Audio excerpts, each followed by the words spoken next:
Señores, ¿cómo están? Buenas noches, bienvenidos a Prueba de Fuego aquí en RPP Televisión, 9 de la noche con 4 minutos. Les saluda Carlos Villarreal, estamos hasta las 10 de la noche con entrevistas interesantes sobre el panorama político y económico en nuestro país, pero la expectativa está evidentemente en Palacio de Gobierno, porque en minutos tendremos ceremonia de juramentación de nuevos ministros. Vamos a ver cuáles son los cambios que hace la Presidenta de la República en algunas carteras.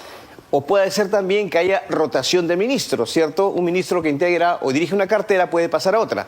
Todo eso se despejará en minutos nada más con la ceremonia que se va a realizar en Palacio de Gobierno, anunciado para las 9 de la noche. Así que estaremos justamente con la transmisión en directo a través de RPP, confianza y credibilidad por todos los medios. Bueno, está con nosotros Diego Macera, miembro del Consejo Fiscal y director del Banco Central de Reserva, para conversar justamente sobre la coyuntura económica en nuestro país. Diego, ¿cómo está? Bienvenido aquí a RPP. Gracias por su visita. Gracias por la invitación. Encantado. A ver, empecemos con las declaraciones que ha brindado hoy la Presidenta de la República, manifestando que el crecimiento y la estabilidad económica es mérito de su gobierno, ¿no? Conjunto con gobiernos regionales y además con el sector privado. ¿Es así realmente? Creo que es difícil hacer una atribución de ese tipo, ¿no? O sea, creo que el gobierno ha tenido algunos méritos que vale la pena reconocer. Quizá el principal ha sido que ha dado, a diferencia de gobiernos anteriores, ha dado algo más de predictibilidad. Eso ayuda ciertamente a la mejora de expectativas que hemos visto en los últimos meses. De ahí a dar el salto y decir que es mérito del gobierno, el crecimiento del 3%, creo que hay una distancia. A ver, vamos a, ¿qué le parece, Diego?, a recordar justamente las expresiones de la Presidenta de la República el día de hoy con relación a la situación económica del país. Estamos avanzando firmemente hacia la consolidación de nuestra economía, con un crecimiento estable y una inflación controlada. Sin embargo, hay quienes intentan todavía sembrar la desestabilización y se oponen al desarrollo del Perú porque no quieren que nuestro país avance. Asimismo, algunos de estos detractores afirman que nos atribuimos logros ajenos. Pues no entiendo. La que está hablando es la Presidenta de la República. La que está a mi costado es la ministra de Turismo y Comercio, están los gobernadores, todos trabajamos. Entonces, ¿a quiénes debemos de atribuirle los resultados? ¿A los que trabajamos? ¿O acaso acá hay extraterrestres que están dirigiendo los destinos del país? Ya no saben qué más decir para quitarnos el crédito del esfuerzo, del amor, del cariño que le ponemos en cada cosa que hacemos diariamente como gobierno. Bueno, ahí tenemos entonces a la Presidenta de la República. Diego, ¿es verdad, cree usted, que se está atribuyendo logros ajenos? Sinceramente. Sí. Creo que es difícil argumentar que todo lo que sucede en el ámbito económico es responsabilidad del gobierno. El gobierno ciertamente juega un rol y creo que si en algo tiene razón es que mayor predictibilidad ha habido. ¿No? Yo presumo que cuando se refiere a los logros ajenos habla de cuando se hizo los comentarios de la inflación, del tipo de cambio, ¿no? Y otros temas que en realidad son más propios del manejo del Banco Central. Lo que me llama la atención es que no menciona para nada al Banco Central. Se entiende, ¿no? Se entiende que esa ha sido la alusión. ¿Y por qué habría esa alusión, cree usted? Lo mencionó antes, creo que el propio ministro y la presidenta lo han dicho en semanas anteriores, ¿no? Destacando como logros del gobierno el tipo de cambio estable, ¿no? La inflación controlada, creo que se mencionó también reservas internacionales, ¿no? Y todo eso se sabe, ¿no? Es labor del Banco Central de Reserva, eso no es parte del gobierno. ¿Qué cosas sí le corresponde al gobierno? Al gobierno le corresponde mover obras que están paralizadas, ¿no? Le corresponde tener un déficit fiscal controlado, ¿no? Le corresponde protestar cuando el Congreso pasa iniciativas que son inapropiadas. Entonces, si hay que medir con ciertas varas al gobierno, hay que medirlo con esas varas. No todo lo que sucede puede ser responsabilidad del gobierno. La próxima vamos a atribuirnos el clima. Entonces, hay responsabilidades delimitadas dentro de cualquier Estado de Derecho, ¿no? Hay cosas que le corresponde al gobierno, ¿no? Al Ejecutivo, a la Presidenta, y hay cosas que no. Entonces, por el discurso que ha dado, sí podemos decir que se está atribuyendo logros ajenos que le corresponden al BCR. No, no ha mencionado directamente al BCR. No, por eso pero digo, a ver, logros ajenos. Usted mismo ha hecho la diferenciación, ¿cierto? Sí, hay cosas que cuando ellos han mencionado cuáles son estos logros que se atribuyen, muchos de estos no le corresponden al manejo del Ejecutivo, eso es verdad. Ok, y también ha dicho en otra parte de su declaración que, a ver, sus detractores no conocen a los que dirigen el país, ¿no? Esto se ha entendido como una respuesta a quienes dicen que gracias al BCR y gracias a la labor de su presidente Julio Velarde es que el Perú ha encontrado esta estabilidad económica. ¿Qué piensa usted? A ver, de nuevo, hay cada zapatero a su zapato, ¿no? O sea, el Banco Central se encarga de mantener la inflación controlada. No hemos cerrado el año pasado con 1,97, o sea, casi en el centro del rango meta del Banco Central de 1 a 3%, ¿no? El centro es obviamente 2%. El tipo de cambio básicamente se ha mantenido al mismo nivel durante todo el 24, ¿no? En lo que va del 25 más o menos también, mientras otras economías han visto depreciar más bien su moneda dentro de la región. Entonces creo que reservas internacionales estamos en niveles récord. Todos estos son, creo, un testimonio del buen trabajo que ha venido haciendo el Banco Central, no solamente el último año, ¿no? Sino los últimos 15, 20 años. Y está bien, eso es lo que le corresponde al banco. ¿Pero no le parece que le está restando méritos al BCR con este tipo de declaraciones? Cuando habla directamente sobre este tema de reservas internacionales, inflación, tipo de cambio, sí, por supuesto. Creo que hay una falsa atribución de responsabilidad si es que cuando se habla específicamente de esos temas como si fueran parte del manejo del Ejecutivo. No, el Ejecutivo tiene labores muy importantes que hacer, las mencionaba antes, pero no son esas en las que se ha enfocado la mayoría de los discursos anteriores. Hay otros aspectos importantes en la declaración de la presidenta. Por ejemplo, ha dicho que el Perú avanza en el 2025 hacia la consolidación económica, se ha vencido a la inflación, ¿no? A la recesión.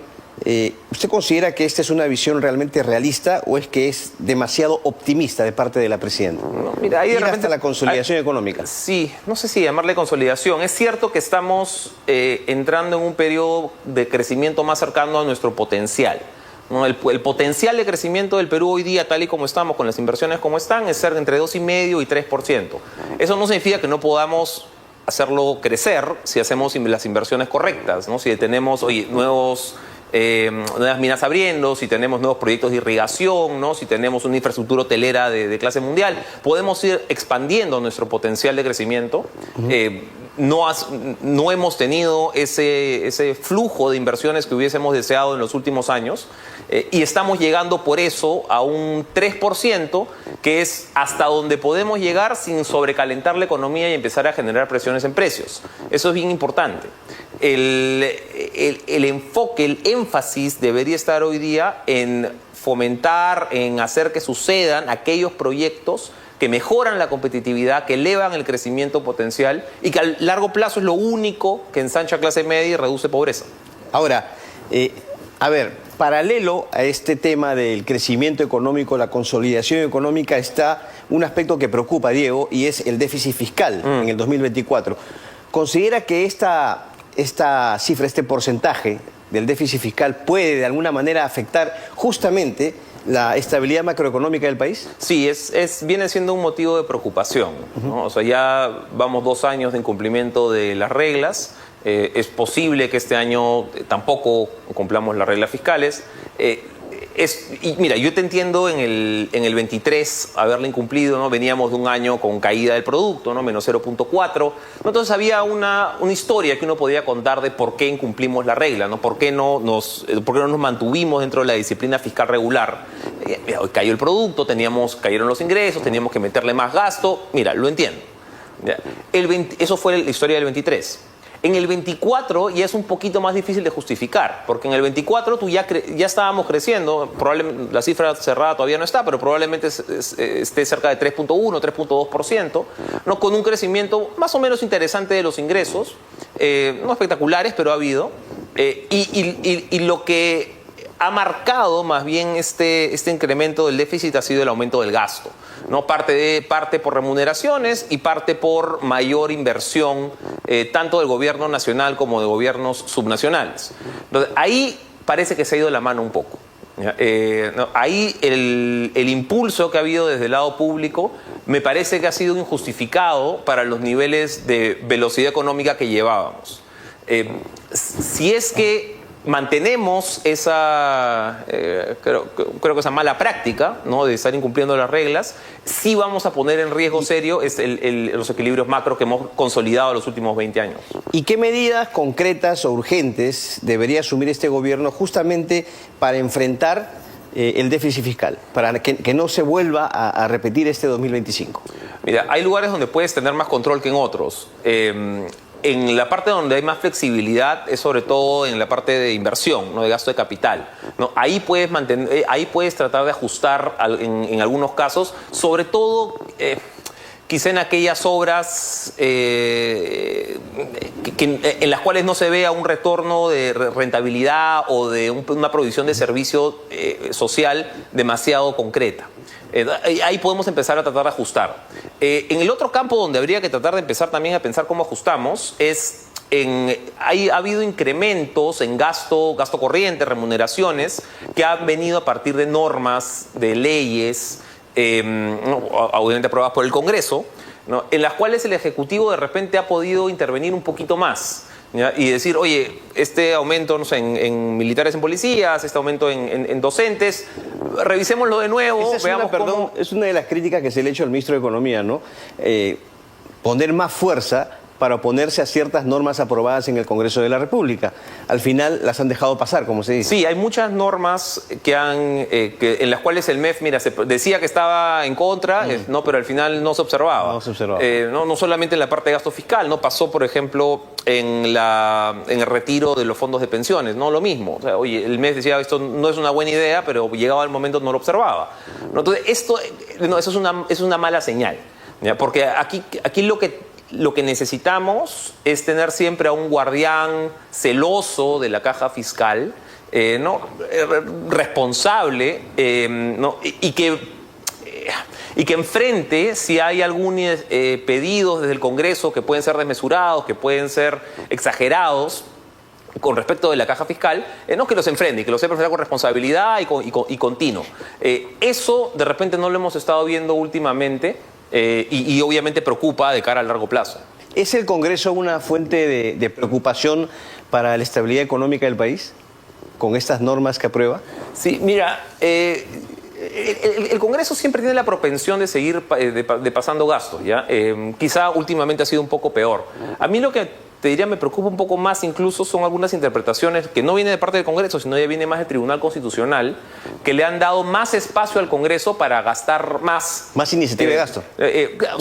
Hubo algunas, un par de interpretaciones, ¿no?, que le permiten al Congreso pasar iniciativa de gasto. Oye, de repente no te la apruebo para este año porque es inconstitucional, pero te la apruebo para el siguiente. ¿Ya? Para el siguiente sí es constitucional que tengas iniciativa de gasto, no para este. Yo, mira, no soy abogado, no soy constitucionalista, pero me cuesta mucho trabajo entender esa lógica de si hay una restricción de iniciativas de gasto en el Congreso, que la lectura constitucional sea estar prohibido para este año, pero como no dice la Constitución que para el siguiente, entonces para el siguiente sí puedes gastar. Me parece un poco raro. Y la otra que sea a partir de un tema con empresas públicas, con el salud, es que si está fuera de presupuesto, ¿no?, como es el caso de salud, entonces sí puede haber más iniciativa del Congreso para meterse en la parte de gasto. Entonces estas dos son erosiones que se le viene haciendo a los candados constitucionales que han funcionado muy bien desde la Constitución del 93 para que el Perú tenga hoy uno de los ratios de deuda más bajos de la región, como porcentaje del PBI, tenemos grado de inversión, ¿no? Esto no se gana, no te lo regalan, ¿no? Que se construye con tiempo, con responsabilidad, con disciplina, y parte de la clave de esa disciplina han sido estos candados que se vienen erosionando poquito a poco. Le pregunto, Diego, porque también, por ejemplo, en el Congreso de la República, si no me equivoco, ya se han presentado 10 proyectos de ley para hacer uso o tener la libertad del retiro del total de la compensación por tiempo de servicios, ¿cierto? Que ahora nos acercamos, ojo, a una etapa electoral, obviamente, y los políticos van a querer quedar bien con la población.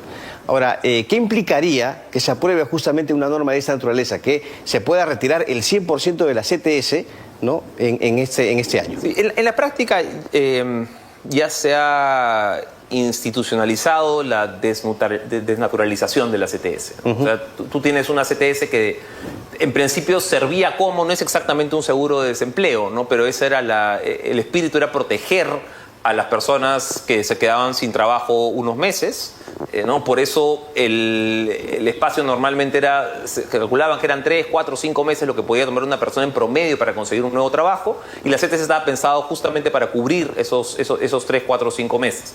Desde la pandemia básicamente se ha asumido que la CTS es casi como que si fuera un salario más, ¿no? Una remuneración mensual más al año.